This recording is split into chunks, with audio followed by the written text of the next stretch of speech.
Pegasus, from ancient Greece. Soaring high among the stars is Pegasus, a white-winged horse. Many a hero rode him on adventures, and he carried the thunderbolts for the king of the gods, Zeus. The rising of his constellation marks the beginning of spring and thunderstorm season in Greece. His story begins long ago in the kingdom of the king Polydectes. For many years Perseus lived in Polydectes' palace, and he was eager to repay the hospitality.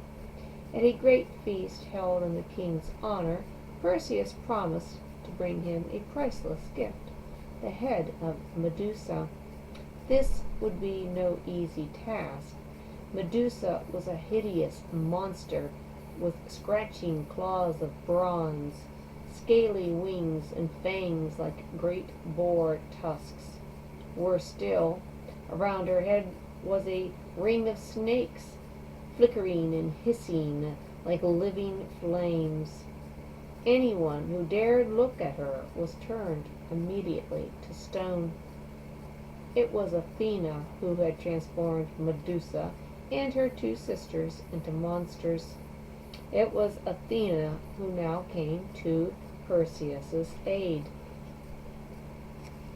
Along with magic winged sandals, a sickle, and a helmet of invisibility, she gave him a gleaming bronze shield as well as advice. Never look at Medusa directly, she told him, only at her reflection.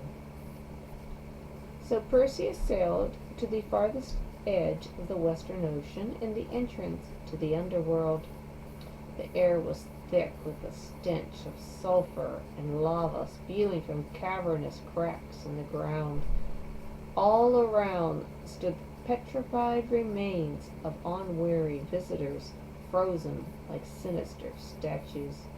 It was in this dreadful place that Perseus discovered Medusa's lair. He waited until the sisters were asleep. Then, hovering above Medusa in his winged sandals, he lifted Athena's shield to catch the monster's reflection and carefully took aim. Lightning fast, he brought down the sickle and he cut off Medusa's head. Medusa's sisters sprang up, roaring in fury. But Perseus, wearing his helmet of invisibility, escaped unseen, carrying his gruesome gift.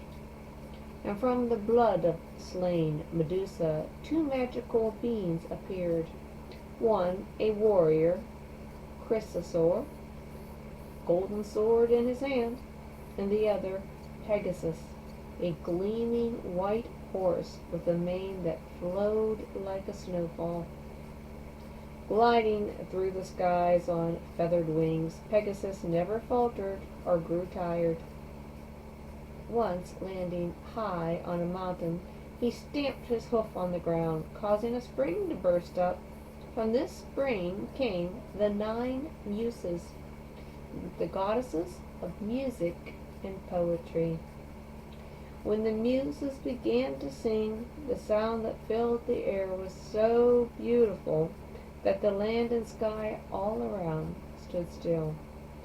Even mighty Mount Helicon began to rise into the air until Pegasus brought it back down to earth with a kick of his heel.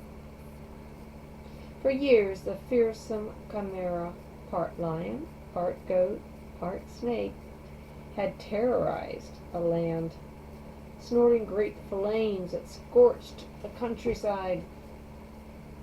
In despair, the king sent the hero Bellerophon to kill the beast.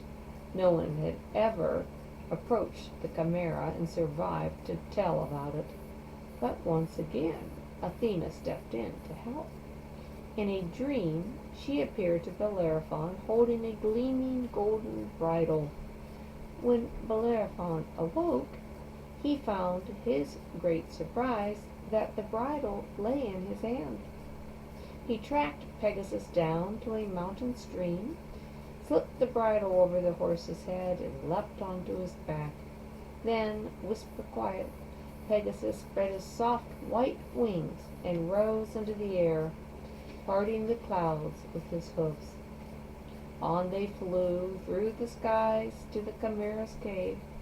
Pegasus swiftly swooped down on the creature, while Bellerophon plunged his spear into its throat.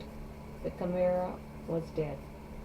To show his gratitude, the king of the neighboring area showered Bellerophon with honors and gifts, until he thought himself equal to the gods. One day he put the golden bridle on Pegasus and set off to fly to Mount Olympus, the home of the gods, where no human was allowed. Zeus was furious at Bellerophon, and he decided to teach him a lesson. He sent a fly that buzzed around Pegasus, biting him and tormenting him and driving him quite mad. As Pegasus reared and bucked, Bellerophon was thrown from his back, landing down on earth in a thorn bush and in disgrace.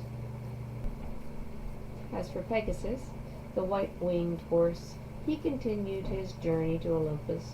He was taken into the heavenly stables of Zeus. As Zeus's bearer of thunderbolts, he served the king of the gods long and loyally. Eventually, in reward for Pegasus' faithful service, Zeus turned him into a constellation, one of the largest in the sky. And on the day that he took his place among the stars, legend says, a single pure white feather floated gently down to earth.